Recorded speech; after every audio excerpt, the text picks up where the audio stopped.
We're going to be talking about fishers of men, but before we do that, this is my dad, Randy Calvert. He's brought Nick and Hanson with him. They went on a medical mission trip down to Peru. Dad takes this trip every year down to Peru, and he's going to show some pictures and kind of talk to you guys for about 5 or 10 minutes. If you guys are interested in going on this trip, it's a great trip. I went the first year that they went, and we had an awesome time. It was an awesome experience. I wanted to go back, but it's kind of a lengthy trip, so you got to take some time off school or work or something like that. But you got to take the challenge. You got to take the challenge. I'm sure it's certainly worth it. So I'll turn it over to you. Go ahead. Okay. All right. Since I'm going to talk briefly, and then I'll let these guys tell you about it. Since 2001, the church has actually sponsored a medical mission trip to Peru. And on that trip, we do evangelism. We do medical care. We offer medical care. We do pharmacy. We do dentistry when we have a dentist, and we do reading glasses, which doesn't sound like a big deal, but to them it's a huge deal, as well as sunglasses. You know, with a pair of sunglasses, 5 sunglasses will get you a new tire in Peru. So sunglasses are extremely valuable, but they love sunglasses. But reading glasses, they do everything by hand. It's like going back 100 years in time, and so reading glasses are extremely valuable as you get older. But I'm going to let these guys tell you their experience, and we're going to show you a few pictures. And Nick is he's a senior pharmacy student at Ole Miss. This was his first year to go. I'll let him give you a few brief impressions from a rookie that went to Peru. All right. So, as he said, I'm Nick, current pharmacy student at Ole Miss. I have had the privilege previously to go to Honduras. I got to spend 2 months there in summer of 2015. So I thought I had an idea of what this was going to be like. I was very wrong. Peru was way more grand and beautiful than I even expected, and I was totally impressed by the mountains in Honduras. So I was grateful to see all of the Lord's creation in beautiful mountaintops, in deserts, in valleys, and greenery, and all of it. And more than that, getting to see and serve people who had never received medical care in the way that we think of just, I could drive down to the grocery store or drive to Kroger or whatever and get things for a headache. These people don't have that. And so having the opportunity to go out to these people and not only provide them with simple medical care, even we had people who didn't have any medical training at all come and serve as part of the backbone of our trip. And so it was beautiful seeing the Lord use different people from different backgrounds to accomplish service for these people, and then as well as giving them the Bible in their own language. So people who've had no experience with the gospel and hearing it from their own language that they can fully understand, having to rely on a second language or someone else to interpret it doesn't have the same value as seeing it for yourself. So it was great to be a part of that. Thank you. Okay. And this is Hanson. Thank you for that, Nick. This is Hanson. Hanson actually went last year. He actually returned this year. He is a graduate pharmacy student. He's doing a residency up in Holly Springs and Oxford in that area, but he's came back for the day. We'll kind of get together, a team together today, and so he's got a few good words for you. Yeah. So like you said, I've had the opportunity to go for 2 years running now, and it's been a great experience. Growing up in church, I'd always seen and heard other people going on missions and always wanted to go, but through high school, through college, and then working a couple of years, I never really felt like I had the right opportunity, or just it never crossed my path when I could. And finally went back to school, went to pharmacy school, and Randy came and talked to us during one of our classes one day and told us about his rotation at sports medicine and about this trip. And I really felt like this was a good opportunity. They would work it into our school, and it would kind of count for one of our rotations. And so I was able to go. I applied, and they selected me to go, and it just really felt like it was a blessing. And finally was able to go on this trip that I'd felt called to go on and just never had the opportunity to take advantage of. And so went on that trip the first year, and it was an awesome trip. We had a great team. A lot of people from the church here, some people from First Baptist in Waynesboro. Steve Smith, for those of you that may have known him when he was here, went with us, and it was just a really great experience. Our team really came together and was able to do a lot of good work while we were there. And I guess after that year, it was just such a great experience. I decided I was a glutton for punishment and went back for the second year. And it's a hard trip. We do a lot of traveling to get to where we're going. It's really remote. These people just are not reached. I mean, even governmental services don't really get to these people. much less medical teams, and then the Bible. And they've already talked to you a little bit about what we've done there, and I just want to reinforce how big of a blessing it is for these people. It's a great experience for us, and I think each and every one of us learns and grows from it, but it's even more so for them because they just don't have access to the things that we take to them. And some of that is temporary, but really what the big point is that we take them something eternal. You know, we take the word to them, and they're able to read it in their own language and not have to have it translated for them. And that's just such a huge deal for them because they just have no exposure to it.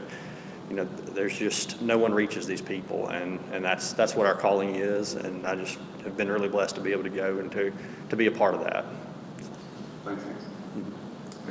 I'm going to show you a brief video here and just kind of put pictures to what we're talking about. It takes 3 days to get where we go. It takes 3 days to get back. So we drive, literally we fly from Peru to Lima, which is in the biggest desert, one of the biggest deserts in the world. We drive up the coast to the foothills of the Andes, drive up into the Andes. 8 to 10 hours the first day. Then the next day we drive.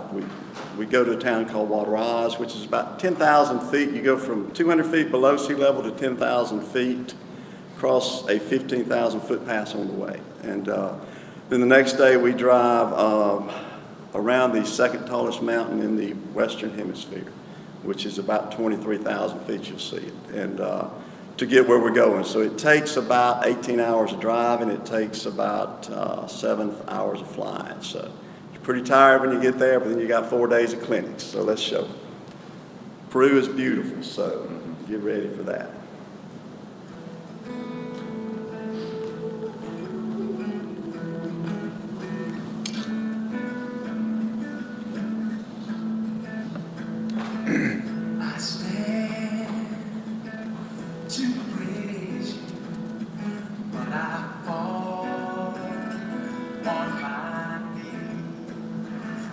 My spirit is hungry, but my flesh is so weak.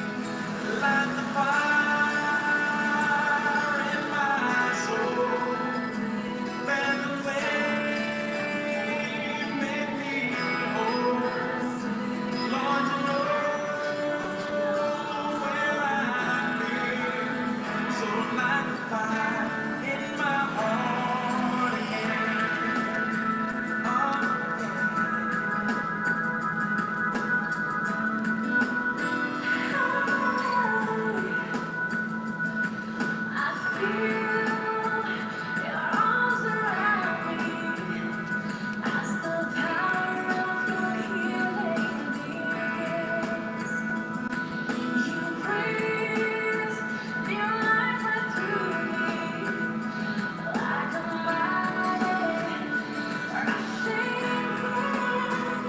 Light the fire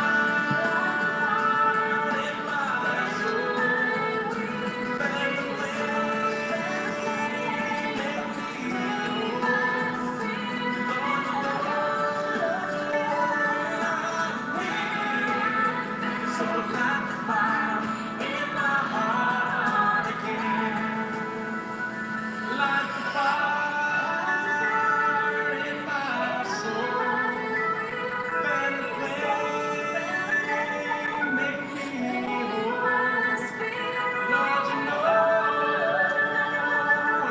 I've been, so light the fire in my heart again.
Okay, basically we had an insurance agent, a banker, 4 pharmacy students, myself, a graduate pharmacy student, a nursing instructor, and a college student. And from all of that, we gave out over 500 Bibles. We saw over 700 people in clinics.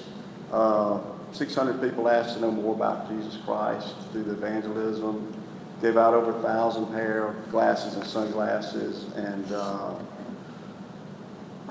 we 10 changed lives came back. So anyway, it's an experience. Don't wait till you're 42 to go on your first international mission trip.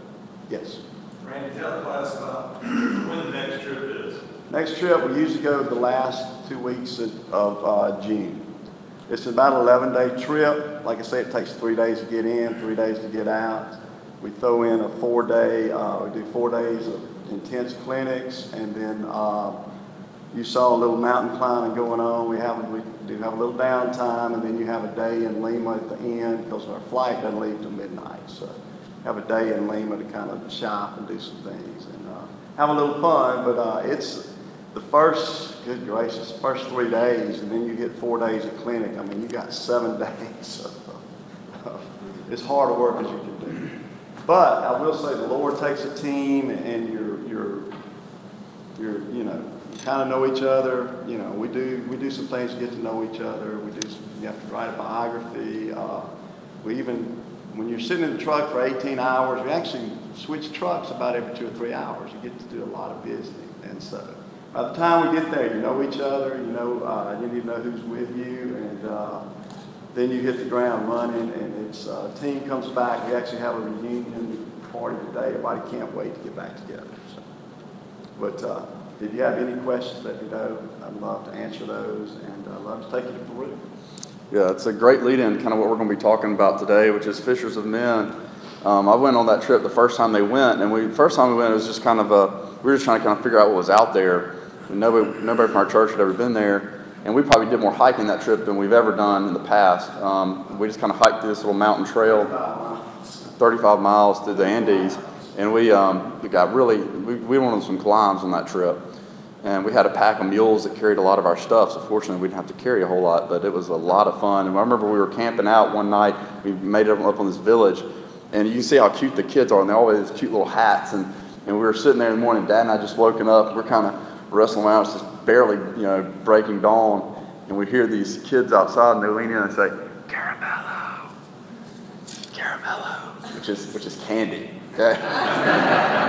And we ended up doing this like little kid, this little wee hat, and we're like, "Oh, you want some candy? I'll give you some candy. Here, take all the candy," because they're so cute. But they're just adorable because they make their own clothes. It's beautiful people. And it's the Quechuans are one of the most ancient people in the world. They're Indians. They speak a Quechuan language, the oldest languages in the world. And when we went the first time, we were double translating from English to Spanish to Quechuan. So now they didn't have the Bible the first time we went in the Quechuan language. But since we've been going back, Dad's been working with the local Wycliffe missionaries there, and they have now developed the Bible in the Quechuan language. And one of the trips, they were passing out a lot of those Bibles, which was a really cool trip. But anyway, thanks for coming, and that was great, and a good lead-in to what we're going to talk about fishers of men. I've been gone a lot this summer, been on some fishing trips, and really just like these guys were saying earlier, when you get off in a remote place like Belize or in remote trout fishing stream in Arkansas, I mean, you really get to understand what God's beauty is all about, and you get a deeper appreciation of that, and it really kind of helps you kind of reflect on your faith and just the beauty of God's creation. And when I'm sitting there fishing, fly fishing is kind of a solitary sport. They say there's a lot of etiquette when you're walking around a fly fishing stream. When you encounter other guys, you don't want to talk too much to them because they're probably out there just kind of trying to get their mind straight, and they don't really want to talk to anybody. But you kind of ask, well, what you catching? What you using? You catching anything? And that's usually about the extent of it. Walk right past them and don't walk in front of them where they're trying to catch fish. But it's kind of a solitary sport, and you really got to have a lot of time to kind of reflect. And I did some of that this summer. And then John Wilson sent me this, and it got me thinking even more. And I'm going to read it in terms of just fishing and how much fishing is discussed in the Bible and how God really parallels fishing and fishermen to his apostles. And A River Runs Through It by Norman McLean. A lot of you guys remember there's a book, and a lot of guys remember the movie with Brad Pitt. But in an excerpt from the book, it says, in our family, there was no clear line between religion and fly fishing. We lived at the junction of the great trout rivers in western Montana, and our father was a Presbyterian minister and a fly fisherman who tied his own flies and taught others.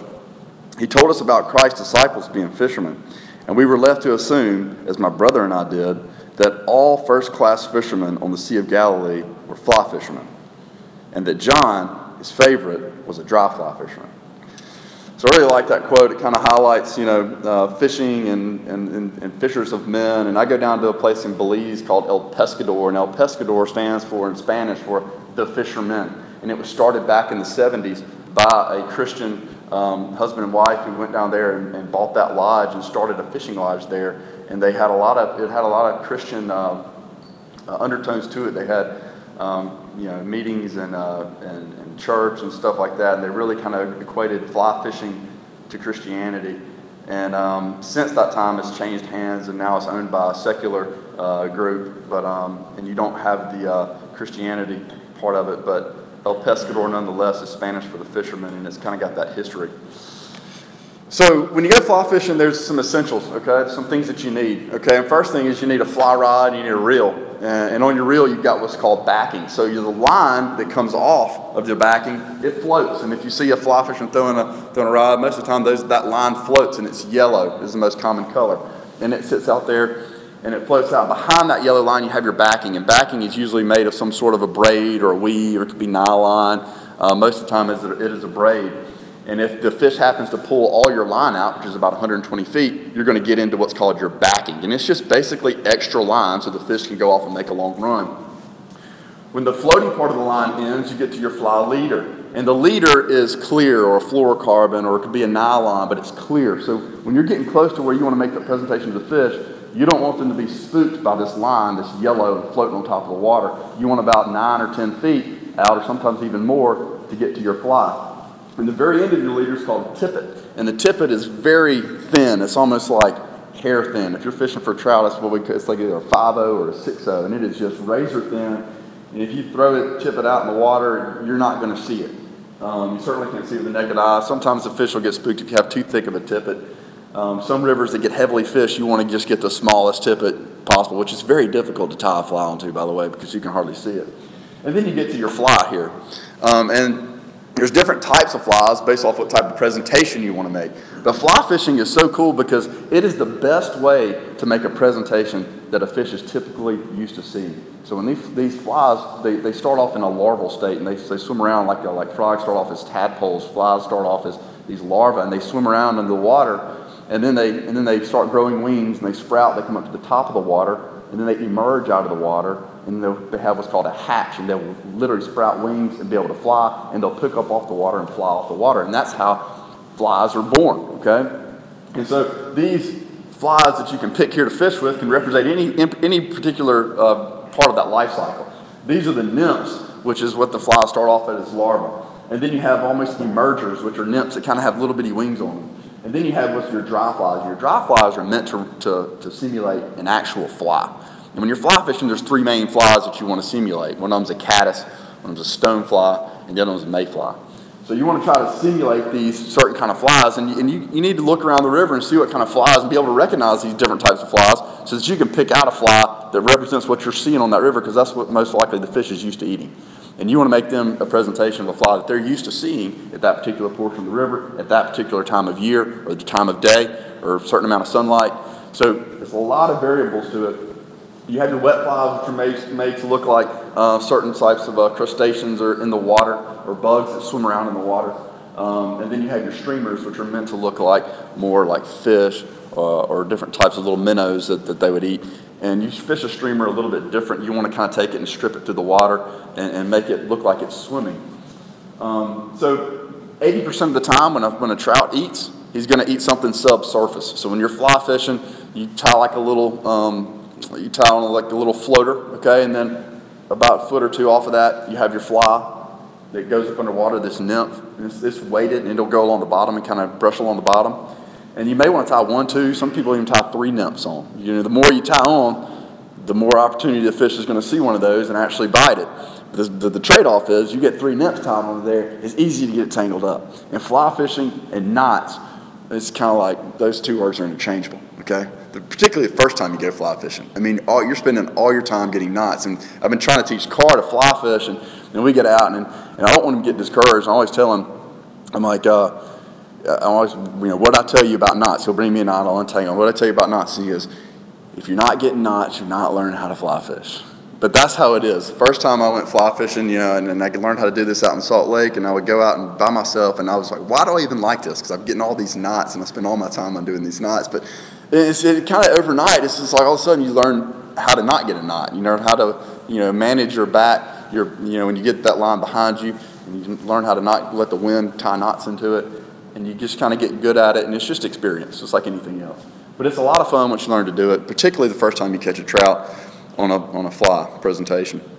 So there's different types of casts. The most simple type of cast that you'll first learn if you ever go fly fishing is called a roll cast. And basically you take your fly rod and you have your fly line out there on the water. You pick it straight up to noon, okay? Straight up in the air, vertical, and you just flip it straight down like that. And what that does, it creates a roll, and the line will roll out like this, and it will throw that fly out in front of you.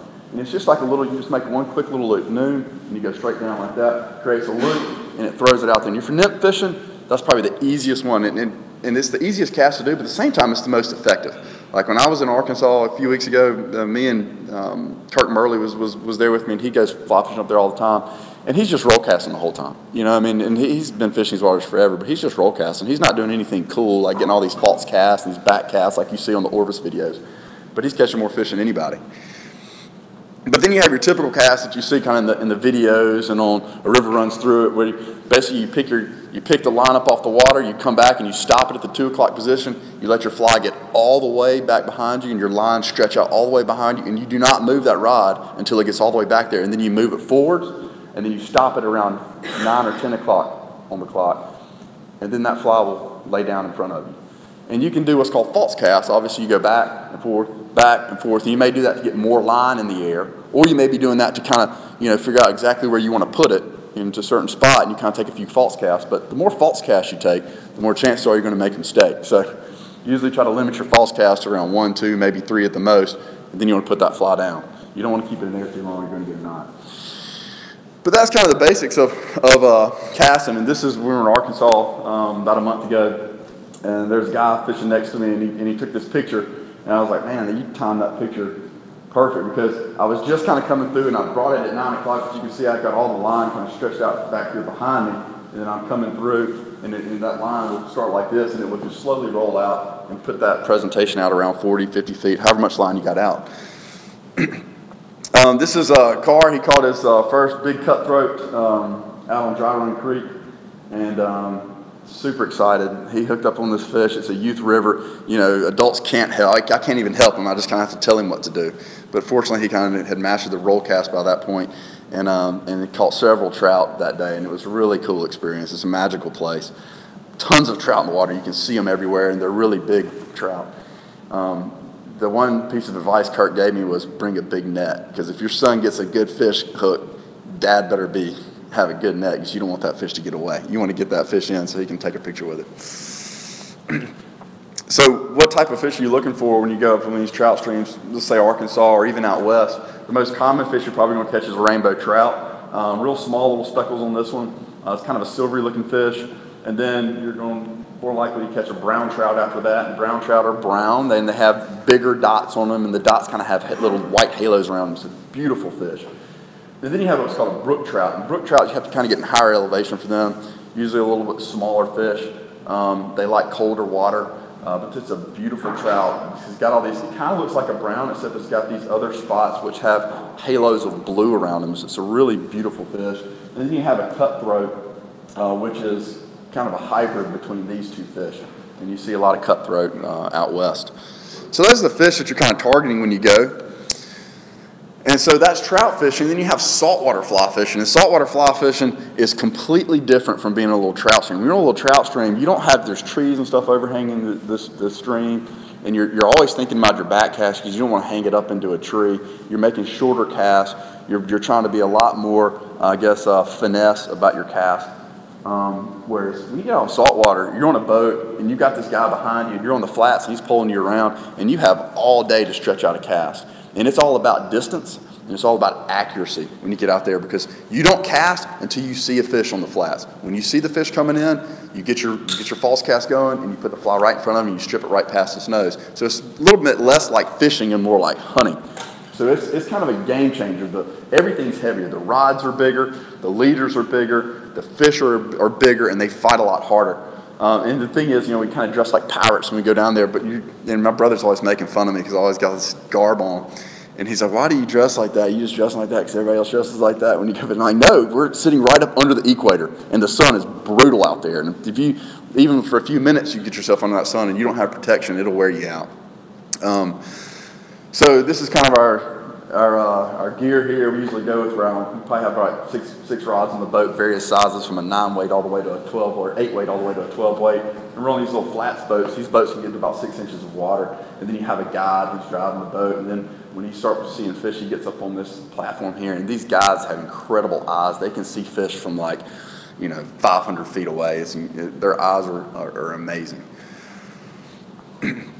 So what type of fish are you targeting there? The main fish you're going to catch on the flats are going to be these tarpon, which are these really big fish. You see videos of people catching these tarpon. When they grab a fly, they go absolutely acrobatic. They jump, get all these spectacular jumps, and you have to bow to them when they jump so you don't let too much attention get on the line.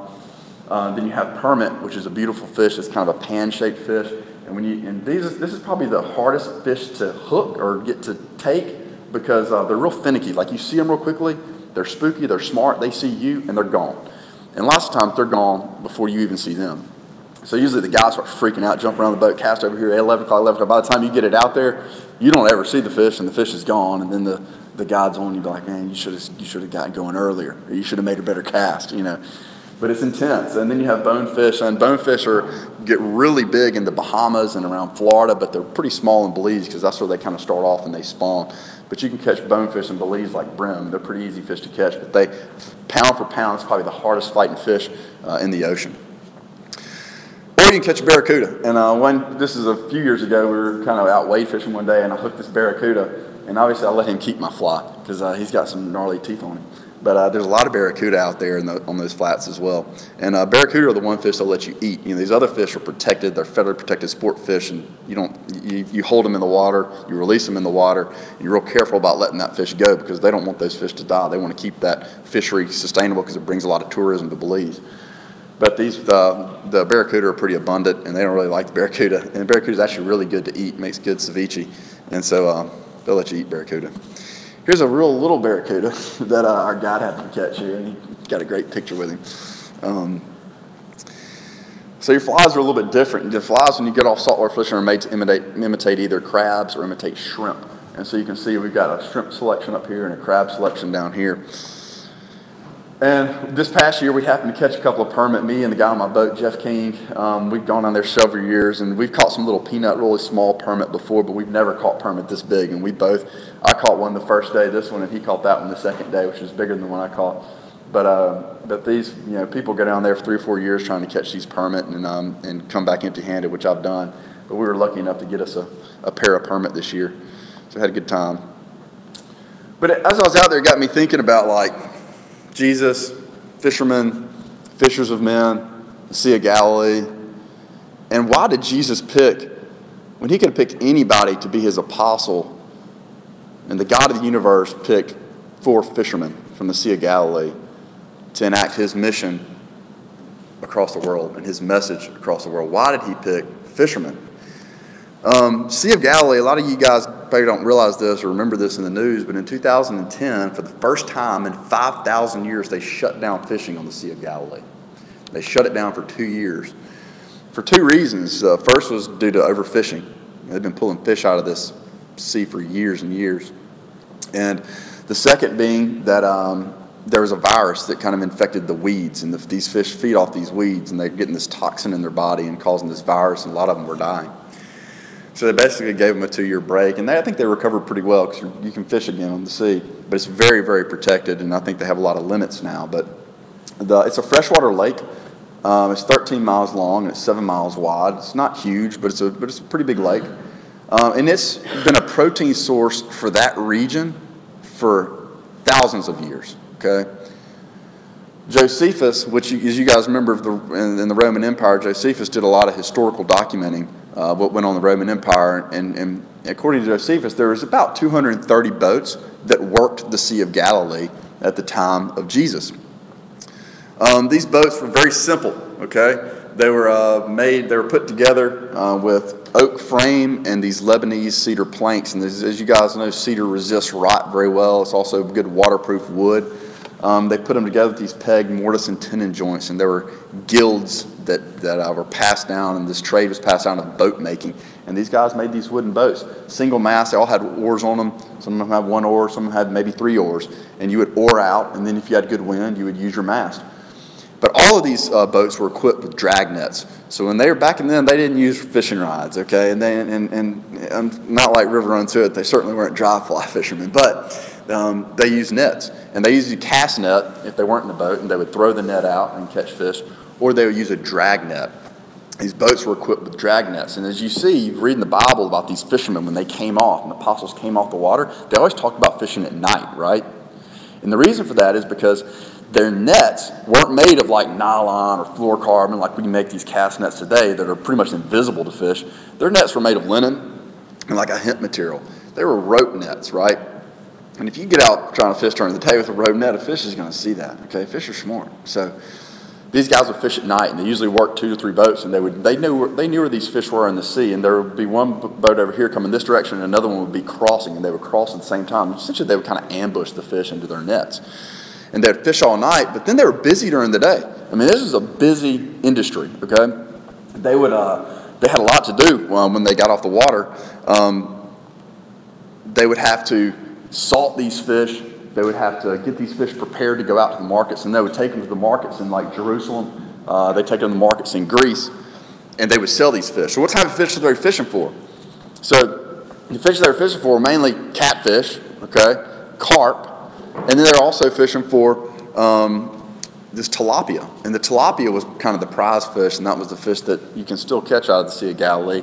But it's called, this particular species is called St. Peter's fish. And if you went to like a little market, or if you went to a little eatery along the Sea of Galilee, you can today go and get St. Peter's fish, and they'll serve it to you right there on the side of the sea, this tilapia. And I think Tom Washburn, I think when he went to the Holy Land, he posted some pictures of him eating St. Peter's fish here within the last couple of months.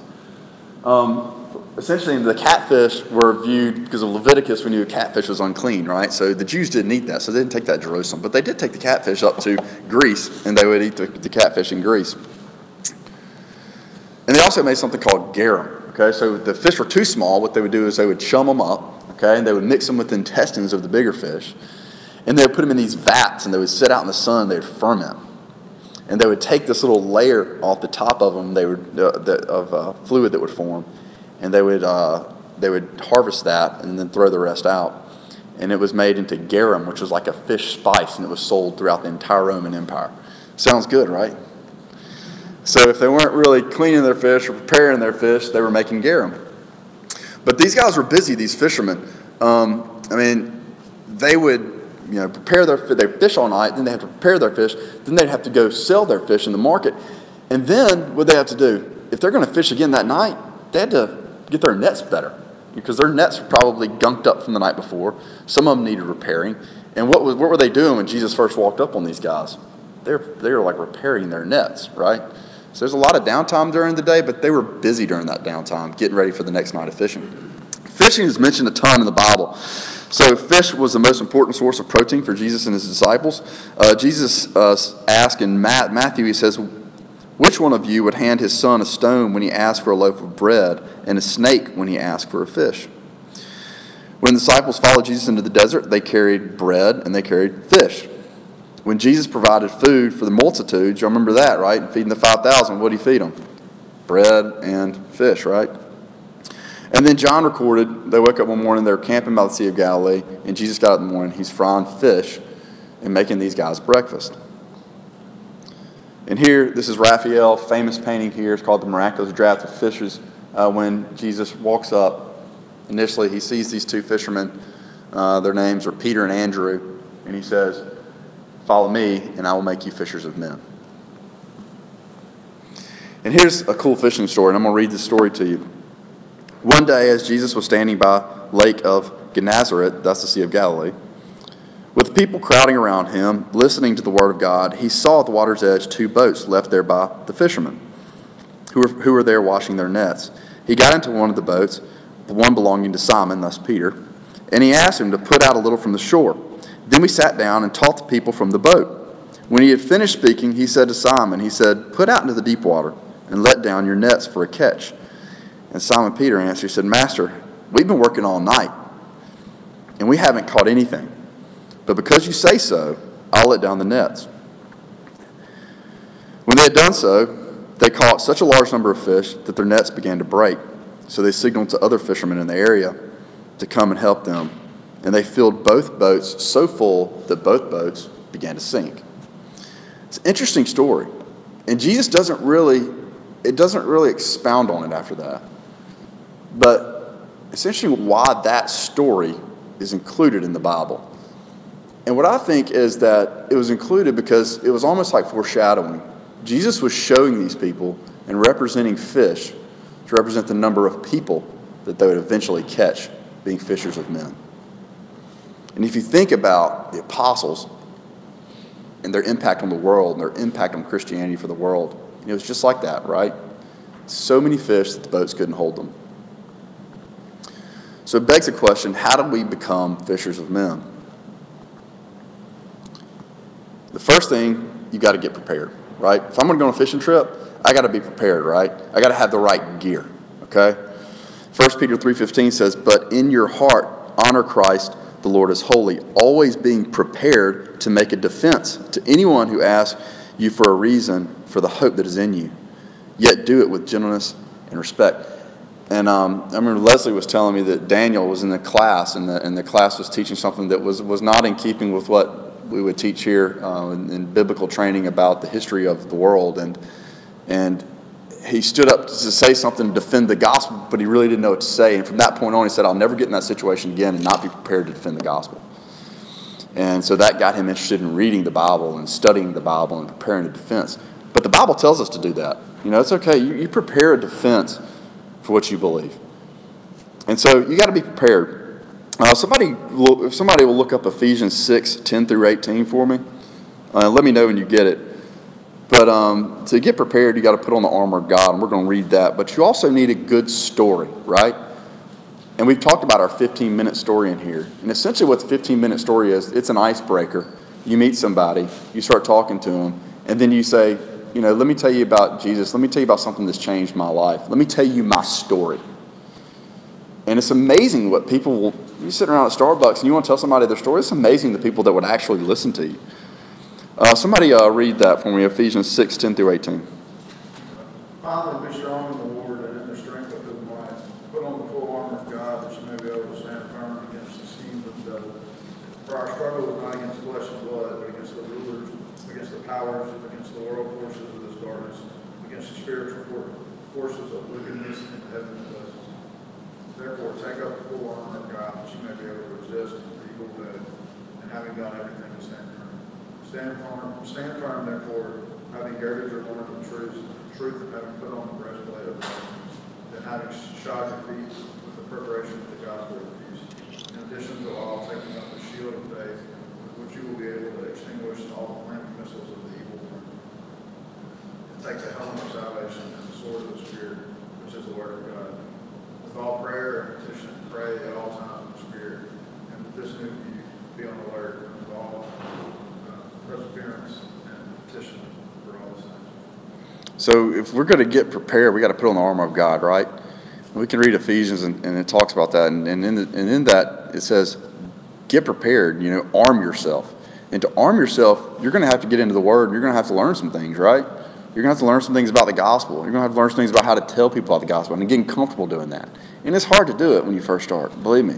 It's hard to get out of the boat and talk about your faith. But you'd be surprised the number of people who are willing to listen to you. But there's two kind of things that you really need to prepare. You need to prepare a defense for the gospel, okay? And we've talked about Job 38 in here, right? We've talked about Job 38. It's like a Mesopotamian poem we've been studying all summer written thousands of years ago. And in Job 38, we realize that God scientifically had all this stuff figured out, from the hydraulic theory to astronomy, stuff that was later discovered thousands of years later by scientists, is laying out there in Job 38. And God talks about it. And Bill's like, if he can go through Job 38 and prove the Bible to you. And when he's given that lecture up here a couple times, it's one of my favorite Sunday school lessons. The other one, if you're promoting the gospel, then you want to learn stuff like, the easiest one is John 3:16, but also the Roman road. Look up scriptures for the Roman road. Have them in your mind. Have them memorized. Be prepared to take somebody to the Roman road if they want to go there with you. Second thing, if you're going to fish, you got to go where the fish are, right? Okay, if I'm on a trout stream, I'm looking at this stream and I'm looking at this water flowing, in my mind, I'm figuring out, okay, where do I want to cast? Because it's a big, wide stream. But there's places that trout go every single time. And you can go back to a stream 10 years later, and the trout will still be in that same pocket. Because trout are smart. They want to spend the least amount of energy to eat their food. So what they're going to do is they're going to hold in this deep water, and they're going to let this fast water pass right next to them, and they're going to pop out of that deep water where they don't have to expend as much energy to swim, and they're going to eat, right? Same thing, they're going to get in these shoals through here where these water's running fast, because a lot of stuff's getting stirred up along the bottom. So they're going to get over in these shoals and they get some energy, and they're going to eat good right here in these shoals, because that water's getting churned up, and a lot of those bugs coming through there don't see the fish because the water's white and they can't see the fish, and the fish are going to get them a good meal. Other things, structure, like fallen trees. You fall in trees and large rocks, what do they do? They slow the water down. So if they slow the water down, it's likely a fish is going to move in right behind that rock or behind that fallen tree. They're going to sit there and they're going to wait till something floats by in the fast water. They're going to jump out there and they're going to eat it, and they're going to get back in that slow moving water. So if you can identify these areas where fish eat and where fish are going to hold, you're going to catch fish. But the same thing goes for Christianity and sharing the gospel. You got to go where non-Christians are going to be. And sometimes that may require you getting out of your comfort zone and stepping out of the box. And I can tell you, the church is an important place to go to prepare you for this, but the church is not the place to go fishing, okay? To be a fishers of men. Because a lot of these lost people aren't going to darken the door to this church until you get out there and you find them and you bring them here, right? So you'd be surprised to know that Lifeway's done some research, and 89% of young Americans, okay, this guy's our age, are willing to listen to another person's beliefs. 89%, that's almost 9 out of 10 people. 61% wouldn't mind studying the Bible with a friend. And 46% wouldn't mind being a part of a Bible study if they were invited. That's crazy, right? I had no idea those kind of numbers. But what that shows is that, as Jesus says in the Bible, the harvest is plenty, but the workers are few, right? You got to mend your line. And this is an interesting, this is something you got to learn if you're fly fishing, because as we talked about, there's slow moving current and there's fast moving current. And say if I'm going to throw this fly, I know there's a fish behind that rock because I can either see him or it looks like a good spot for a fish. I'm going to throw my fly above that rock, and I'm going to let my fly float down, and hopefully that fish is going to come out of that slow moving water and he's going to bite my fly about right here, okay? Well, I'm going to have slack when I hit the water, right? Well, I want my slack, because this is fast moving water. If my slack is downstream, it's going to pull my fly through the slow moving water faster than it would be going normally. And it's going to pull that fly downstream very quickly through that slow moving water. And the fish is going to see that and be like, that fly shouldn't be moving that fast. It's not real. That's not a real presentation. These trout, again, they're smart. They want a real presentation. So you want to get your slack up top, slack up here. That way, by the time that the fast-moving water has worked on your slack to even it with your fly has already drifted past this rock. So it's called mending your line. You'll throw it out there and you'll take one little loop and you'll mend your line upstream so that that fly can float normally through that slow-moving water. So the same thing is, we talked about the parable of the sower in here before. And we have to remember that we're planting seeds here, right? And I know the guy who came and talked to us the other day, he talked about how when he started up in the campus ministry up at the University of Mississippi, he said he got this guy who was studying under him, and he just kind of hovered over him. And it's like he almost hit him too hard with the gospel. And he just and he's constantly immersing this guy with the gospel and with things that he wished somebody would have told him when he was in college. But the guy wasn't really ready for it. He kind of overwhelmed him. So you can't overwhelm people with the gospel. You're not going to beat the gospel into somebody, okay? We plant seeds, okay? And we let God work on the heart, right? So our job as Christians is to get out there we're going to make the presentation with the fly. We're going to throw the fly out there and we're going to hook somebody. Okay, but it's God's responsibility to close the deal, and He will close the deal, and God will work on the person's heart. But your responsibility is to plant the seed. So let you plant the seed, let God do the work, and let Him deal with the heart. Matthew 5:16 says, in the same way, let your light shine before others so that they may see your good works and they may give glory to your Father who's in heaven. So not only we plant seeds, but we're doing good works. And people see our good works. People see that our heart is good, and they want what we have, right? You need a good net, okay? That's what Kurt told me when we went to, when we went off to Dry Run Creek. He said, you better get you a good net and a big one. And the same thing goes for fishing. You know, there's various nets that you can get out there, but the gospel of Jesus Christ will suffice as your net. His grace is sufficient, and He will work on the heart, and He will close the deal for you. Romans 1:16 says, for I am not ashamed for the gospel, for it's the power of God for salvation to everyone who believes, the Jew first and to the Greek. And in many translations it says the Jew first and then to the Gentile, which is us. So make the presentation, let the gospel of Jesus net the heart and close the deal. So in summary, Jesus' message to Andrew and Peter when he saw them sitting on the Sea of Galilee and they're sitting there mending the nets, He basically said to them, He said, follow me, learn of me, know and understand my mission and my message, and then you will be fishers of men. So that's all I've got today. Any questions? Anybody got anything on their heart they want to share with the group? Anybody have any prayer requests? All right. That's right. Another thing that my fishing partner Jeff, that you guys showed when we were fishing down in Belize, his mother died last week. Last Monday, suddenly massive heart attack, and died like a week or so after we got back from Belize. And he was pretty shook up in the last couple of weeks. So I drove up to Starkville and went to her funeral and kind of got the opportunity to spend some time with him last week. But keep him in your prayers. Anybody else? Donald Stubblefield passed away yesterday, 103 years old, a long time ago in his church. Okay. Three sons are two doctors. Yeah, Dr. Stubblefield. Yeah. He was 103? Wow. Wow. That's awesome. Yeah, that's a great family. All right. Seth, you want to pray us out? Lord, I'm saying first today, I just thank you for just this opportunity to come and come to your house and learn more about you. Just thank you for the lesson and how it's kind of prepared us to go out into the world and be fishing for you, Lord. Lord, I just pray for the prayer requests that we lift up to you, Lord. I pray that both those and unvoiced requests that you be watchful of them, and Lord, just comfort us as we go throughout this week. In Jesus' name, I pray. Amen. Amen.